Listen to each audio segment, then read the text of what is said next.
Our trip back in time starts at the turn of the 19th century, when business was booming in the Valois rope factory. There was lots of spinning and weaving going on. All these factories worked on cotton, but here we made pin rope or drum rope, which was quite exceptional because other manufacturers depended on this production to operate. Under a soft light and with the age-old smell of grease, 60 machines are on show, all powered by an old hydraulic system. A few turns of the wheel and the museum comes to life, much to the amazement of its youngest visitors. There's lots of spools and threads. I didn't expect it to cover such a large area, so I'm very impressed. We are walking around these 100-year-old machines, and some of them look more like works of art. This building has become a must-see attraction for school outings in the area. It's also a favourite with families.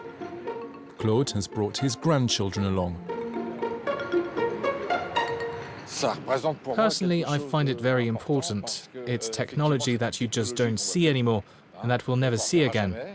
It's important that youngsters get to see how different things were back then, compared with today's modern comforts.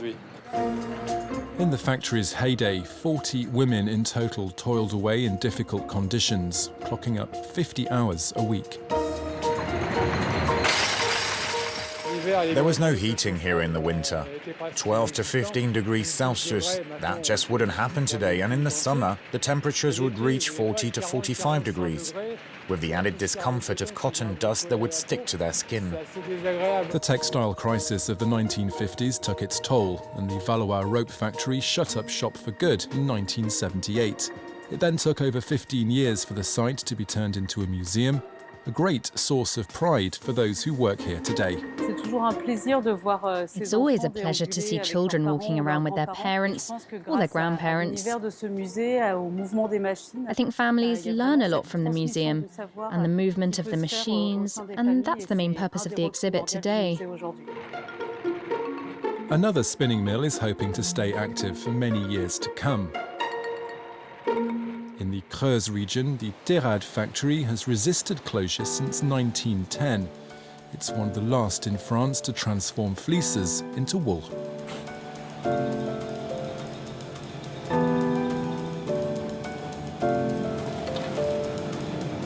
It spins and pulls it apart, and it comes out like snowflakes.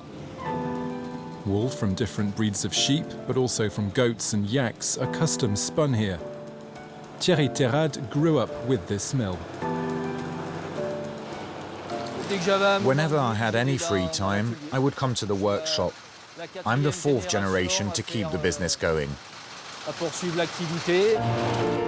This device has always fascinated Thierry. The 25-metre-long machine serves to separate fibres. It's a real mechanical marvel.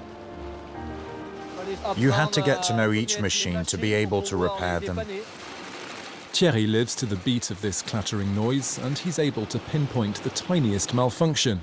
When the wool turns into these delicate threads, it's twisted 250 times a minute to reinforce it. Thierry has never considered any other profession. For me, it was an obvious choice, but everyone told me not to do it. The factory is one of the very few to face down stiff Chinese competition. That's because it suits its customers' many whims, from clothing to carpeting. While some prefer their wool unprocessed and merely cleaned, others want it dyed in a very precise colour. We have all the samples here, and we've produced all these collars. This is my Bible. We're given the untreated wool, and we soak it.